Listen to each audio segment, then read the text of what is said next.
lagi dengan saya Zakiah Daroja. Kita lanjutkan lagi yuk cerita perjalanan ke Tokyo, Jepang.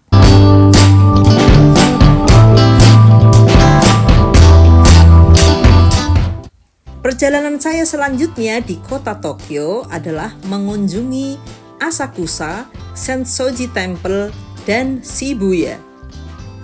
Asakusa adalah tempat yang wajib dikunjungi saat melancong di kota Tokyo, Jepang. Asakusa terkenal dengan pesona sejarahnya, tempat berkumpulnya wisatawan asing dari seluruh dunia.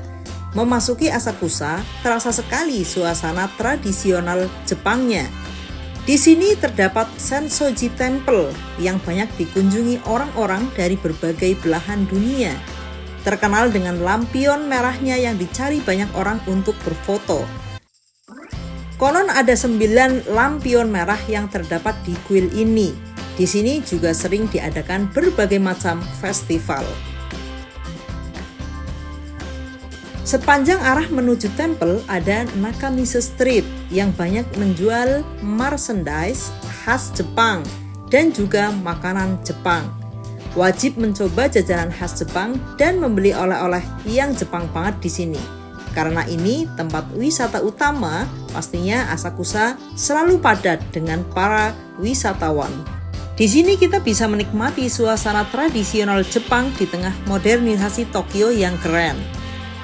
Ciri khas kuil ini terdapat lampion raksasa merah yang menyambut para tamu yang datang. Kemudian, saya mengunjungi Sensoji Temple. Sensoji Temple adalah kuil tertua di Tokyo dan salah satu yang paling penting, kuil yang didirikan sejak abad ke-6 ini kerap juga disebut sebagai kuil kanon Asakusa. Berdiri di tengah-tengah bangunan pencakar langit Tokyo, kuil ini menjadi wisata sejarah yang lestari hingga sekarang. Warna merah menyala kuil Sensoji ini membuat kuil ini mudah dikenali dan banyak sekali spot foto yang menarik di sini. Sayangnya, pas kami datang, gerimis turun mengguyur sehingga kami tidak bisa mengeksplor lebih jauh tentang Sensoji Temple ini. Tetapi tidak masalah, saya tetap bisa menikmati aura dari Sensoji Temple dan juga menikmati makanan khas Jepang di Nakamise Street.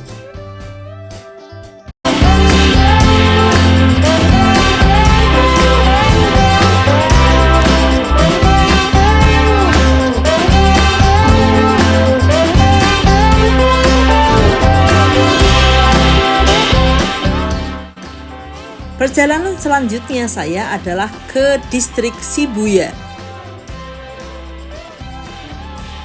Ya, semua distrik di Tokyo ini ramai, tetapi Shibuya menjadi tempat tersibuk dan teramai di Tokyo.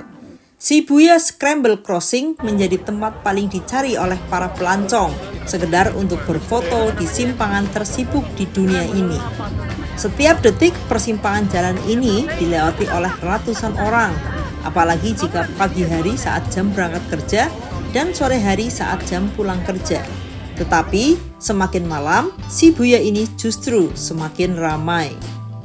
Di sini merupakan pusat bisnis, jadi wajar jika sangat ramai. Di sini juga ada Shibuya Sky Tower untuk melihat kesibukan kota Tokyo dari Shibuya. Naik ke tower ini lebih bagus jika malam hari dan pastinya antri panjang.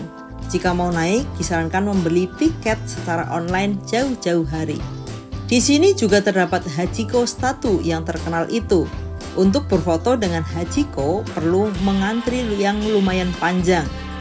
Sudah tahu tentang kisah Hachiko?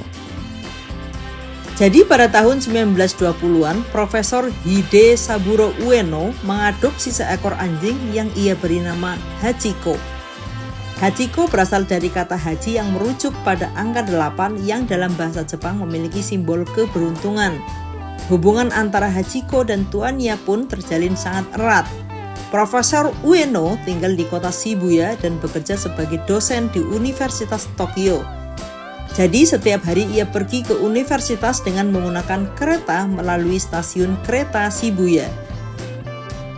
Hachiko setiap hari mengantar tuannya ke stasiun dan tanpa merasa lelah dia menunggu tanpa beranjak sedikit pun dari tempatnya hingga tuannya selesai mengajar di sore hari. Begitu setiap hari yang dilakukan Hachiko, mengantar, menunggu dan pulang bersama Profesor Ueno. Hingga suatu hari Profesor Ueno meninggal mendadak saat mengajar di universitas dan ia tidak pernah kembali ke stasiun Shibuya di mana Hachiko menunggu. Hachiko yang tidak tahu tuannya telah meninggal tetap setia menunggu di stasiun. Siang malam hujan terik tidak menggoyahkan kesetiaan Hachiko menunggu tuannya. Bahkan perombakan total stasiun Shibuya juga tidak mematahkan semangat Hachiko. Untungnya ia seringkali diberi makan oleh warga setempat yang melihatnya. Hingga 3 tahun lamanya Hachiko tetap setia menunggu di stasiun Shibuya. Karena merasa kasihan, Hachiko sempat diadopsi oleh beberapa orang. Tetapi karena rumah tuan barunya jauh dari stasiun Shibuya, Hachiko selalu memiliki cara untuk melarikan diri kembali ke stasiun.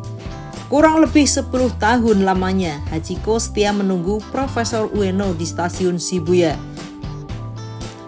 Hingga akhirnya didapati Hachiko meninggal di stasiun itu.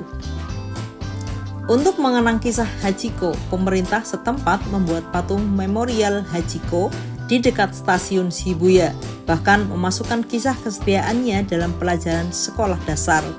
Kisah Hachiko juga diadopsi menjadi beberapa film yang legendaris. Kurang lebih demikian kisah tentang patung Hachiko, seekor anjing yang sangat setia kepada tuannya. Meskipun ia hanya seekor hewan, tetapi darinya kita belajar tentang sebuah kesetiaan dan balas budi. Belum lengkap datang ke Shibuya jika belum mengabadikan foto bersama Hachiko Statue. Oh iya, di sini kami juga menemukan rumah makan Indonesia. Rasanya rindu sekali makan makanan Nusantara. Cinta Jawa Cafe nama rumah makannya. Yang sedang berada di Shibuya dan rindu makan makanan Indonesia, silakan mampir ke resto ini. Menunya komplit dan rasanya enak.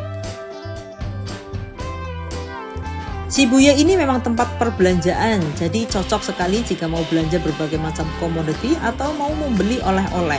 Don Quijote, salah satu toko oleh-oleh yang terkenal. Kami menghabiskan banyak waktu di sini untuk berbelanja.